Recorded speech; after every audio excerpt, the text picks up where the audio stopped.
Olá, bem-vindas, bem-vindos ao meu canal no YouTube. Aqui vocês encontrarão a minha arte e o meu pensamento. E o tema de hoje é leitura com José Eduardo Simões. E o objeto de leitura é a quinta parte do meu livro Cristo Mentiu? Vamos lá? Orai, pedi e dar-se-vos-á, buscai e achareis, batei e abrir-se-vos-á. Pedi, mas não me foi dado. Busquei, mas não achei. Bati, mas não se abriu. Jesus, que fiz de errado? Ou, mais uma vez, mentiste? Acontece que ainda não se conhece o verdadeiro significado do ato de orar, e, assim, se explica o escasso resultado que se obtém com preces. Não soube, então, pedir? Não soube também buscar? Não soube ainda bater? Deus, lei que a tudo rege, inclusive a vida humana, não pode estar sujeito a nenhum capricho. Entretanto, na oração é geralmente feito uso da psicologia utilitária, própria das ambições terrenas. E a ele assim se dirigindo, não é mostrada, na verdade, a intenção de conduzir a sua vontade? E a ele assim se dirigindo, não é mostrada a intenção de ser advogado de si mesmo? É, pois, ilusão querer que a oração, reduzida a simples processo peditório, produza resultados reais. Como agir, então? A atitude fundamental na prece a Deus deve ser a de obediência, de adesão à sua vontade, pois ele é Pai amoroso que se antecipa em oferecer a seus filhos todo bem que para eles não seja dano. Mas ele também é lei e, por isso, não dá senão o que é merecido. Se, então, se quiser obter alguma graça, o melhor meio de se obtê-la é, dela, tornar-se merecedor. Notas. Digamos que alguém pede a seus pais um automóvel. Eles até poderiam dá-lo, mas por ser ainda menor de idade, isso seria mais mal que bem para ele ou ela. Agora, se tal jovem atinge a idade de, digamos, frequentar uma universidade, seus pais, se tiverem condições, se apressarão em lhe garantir tal facilidade de locomoção. Vida é luta. No meio animal, o resultado é óbvio. Quem mata, sobrevive. No mundo humano, tal luta é mais complexa, pois existe ainda aquela animal ao lado de outra mais evoluída, em que se procura estabelecer um mundo melhor para todos. E é a adesão a essa luta mais evoluída que trará para todos vida melhor. Por outras palavras, tal vida melhor para todos terá de ser conquistada por todos. A força da não reação. Ao que te bate numa face, oferece-lhe também a outra. Jesus fez uso, em sua passagem pela Terra, do método de não resistência, que constitui a condenação mais completa do sistema humano de ataque e defesa. Por esse motivo, essa ética é um dos pontos onde mais ressalta a oposição entre o Evangelho e o mundo, pois, quando se recebe um golpe, costumeiramente se revida a agressão. Assim se agindo, porém, pode-se afastar golpes, mas não os motivos que os produzem.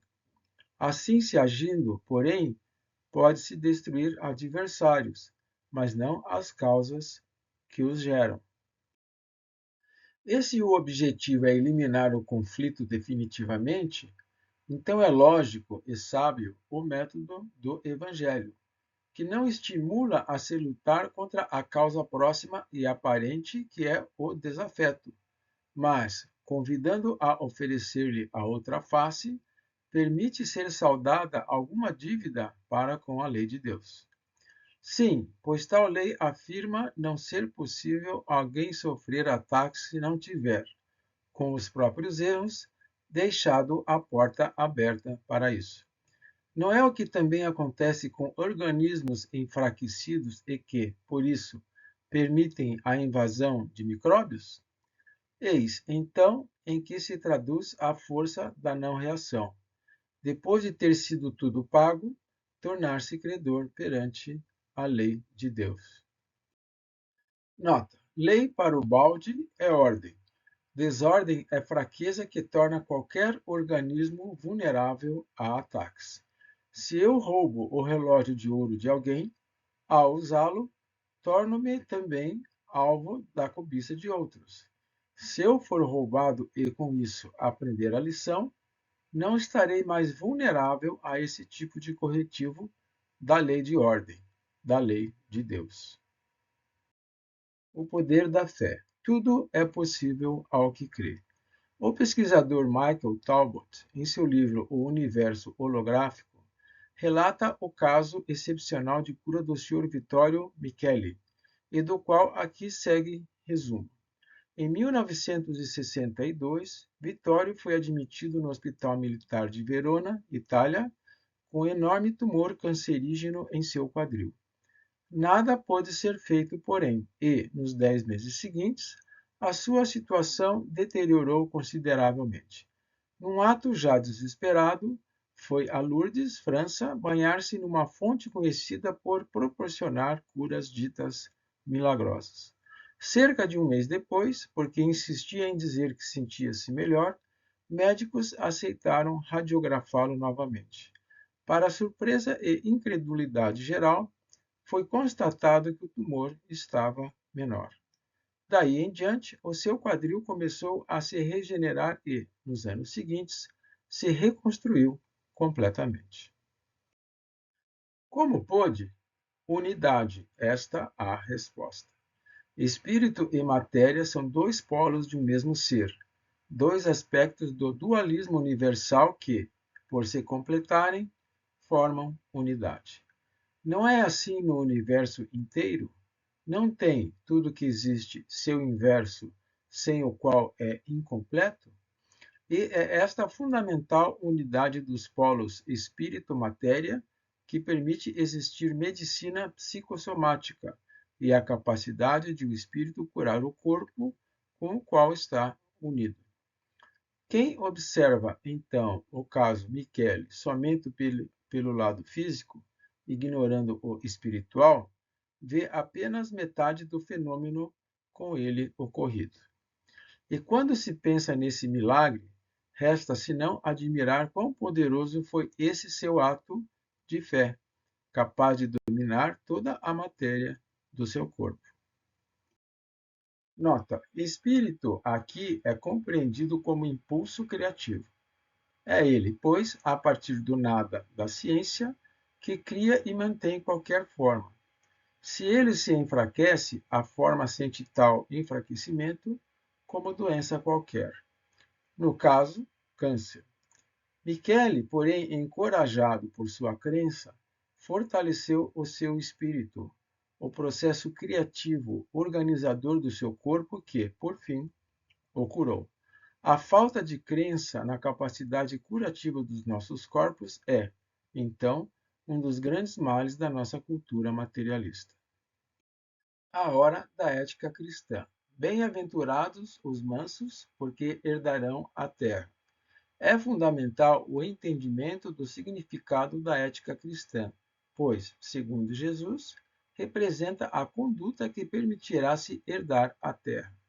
E por ser a ética, como tudo no universo, também fenômeno evolutivo, pode-se dizer que a moral verdadeiramente cristã é aquela em que é superada a agressão comum do nível animal.